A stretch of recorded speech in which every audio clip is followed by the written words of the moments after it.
Hello everyone, Plato here, and today we will be discussing everything Apocalypse Tiers and Apocalypse Gears. I have confirmation on some pretty exciting news regarding Apocalypse Gear that no one knows about yet until now. But before we get into that, let's first talk about the new Apocalypse system. Outriders Worldslayer introduces a new Apocalypse system that heavily impacts your max gear equip level, difficulty tier system, and most importantly, loot. They will be an extension to the current world tiers and allow you to push the boundaries further than before. Apocalypse tiers will be replacing our current challenge tier system, and this change will affect all versions of Outriders even if you do not have the Worldslayer expansion. Apocalypse tiers will scale up to 40, where our maximum gear equip level will be 75, the new gear level cap. Please note that you will need the Worldslayer expansion to progress past Apocalypse level 15. To go more into detail about Apocalypse tiers, let's take a look at this screenshot. We can see that our current Apocalypse tier is 2. Tiers introduces challenges and gains. For our challenges, we have enemy levels, which will scale as our Apocalypse tier increases, good old enemy health bonus that'll probably scale to 40 to 100% at some point, and an enemy damage multiplier. We can also see a new mechanic in revive speed duration. This indicates at higher Apocalypse tiers, this percentage will increase, meaning revives will take longer to perform if you or a teammate goes down. For our gains, we have increased item level bonus, nice. Ascension XP multiplier. If you want more information on the new Ascension point system, check out my video covering Ascension points in the description below. And finally, loot rarity bonus. There may be more challenges and gains as we progress through the Apocalypse tiers, but we don't have that information available to us at this time. Unlike world tiers, Apocalypse tiers can be leveled with any type of content and they will scale the difficulty wherever you choose to play. World tiers will still remain in place for the original's Outriders campaign if you do not have the Worldslayer expansion, and the original campaign can also be played using Apocalypse tiers instead, as well as world tiers if you do have the Worldslayer expansion. This is amazing as we can now play any story content at Apocalypse tier 40, and all of our existing and newly introduced expeditions, if any, will also scale up to 40. We will now be able to farm bosses in the story and not be punished with lower drop rates and underlevel items as with the current world tier and challenge tier systems. Now that we've understood this new system, let's talk about Apocalypse Gear. This is where we'll expand on some of that exciting news. So, what is an Apocalypse Gear? When playing above certain Apocalypse tiers, there will be a chance for Apocalypse Gear to drop. Note that only Epic and Legendary Gear have a chance to drop as an Apocalypse type. What makes Apocalypse Gear so special is that it comes with a third mod slot selected from a custom pool of mods. So what is this custom pool?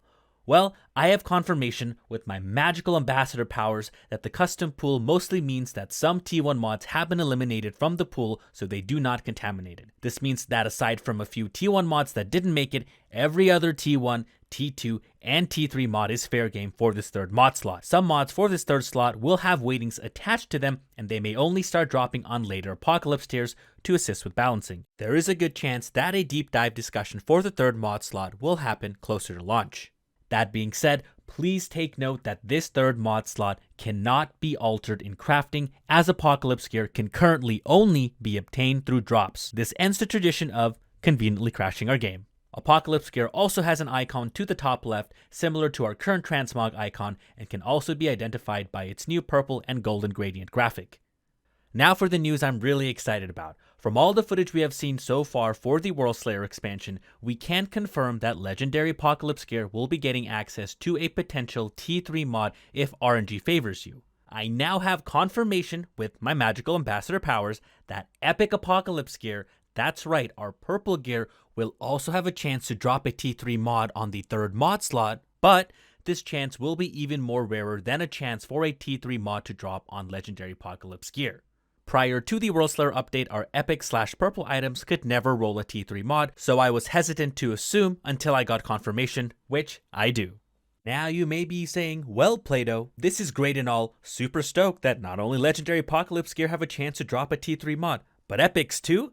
But doesn't this mean our chances to get anything god roll would take an extremely long amount of time? Well, I also have another confirmation, you guessed it, from my magical ambassador powers, that there are plans around making sure that farming isn't as beholden to RNG as it originally was in the game. So while that third mod roll may sound daunting, I think people will be pleasantly surprised with what Worldslayer will actually deliver. Perhaps this is hinting at something to do with the new endgame, the Trials of Tarya Gritar, or now that Apocalypse tiers are applicable to the story, we can perhaps farm bosses so that we're not as beholden to RNG. Will we finally get our debt shield at Paxium Homestead? We'll have to find out more about this later, I imagine. Moving along, we also have a new resource called Dust, aka the Rice Bowl. This is a new resource used for crafting of Apocalypse gear and can be obtained by deconstructing Apocalypse gear or as loot from certain enemies. Now the wording here is a bit confusing. Remember, we currently cannot alter our third mod in crafting, as currently Apocalypse gear can only be obtained through drops. Dust at this time will most likely be used to level up our Apocalypse gear, similarly to how our current resources level up our current gear. However, PCF may allow Dust to be used in the future to possibly craft Apocalypse gear. Remember earlier when I quoted Apocalypse gear can currently only be obtained through drops? This was a direct post from the Arcan on Reddit. Notice that the Arcan says currently, not to mention the in-game description for Dust also mentions used for crafting of Apocalypse gear, which could possibly lead to us seeing Dust being used in the future with some sort of interaction with Apocalypse gear, but we'll have to wait and see. Interesting to note, however, that we can also now farm certain enemy types for Dust. So, with all of this information, you now may also be asking, what about our old gear that we spend hundreds of hours grinding? Are they just trash now? Well, don't panic, because our old gear is relevant as ever. We will still be able to level up our old gear as we progress through Worldslayer until we find a better version of our gear. This gives us all who grinded a huge head start to getting to the new Worldslayer endgame to truly start grinding for our God Roll Apocalypse gear for both our weapons and armors. Don't also forget that the addition of our new Ascension point system as well as our new pack trees, which will help tremendously along the way. And what a great way to transition to our outro. Hope you guys enjoyed this video and the exciting bit of news I wanted to share with you all. Make sure to check out all of my other Outriders videos that will be popping up now to get caught up on everything Worldslayer. I'll also have all of these and more linked in the description down below. And as always, until the next one, peace.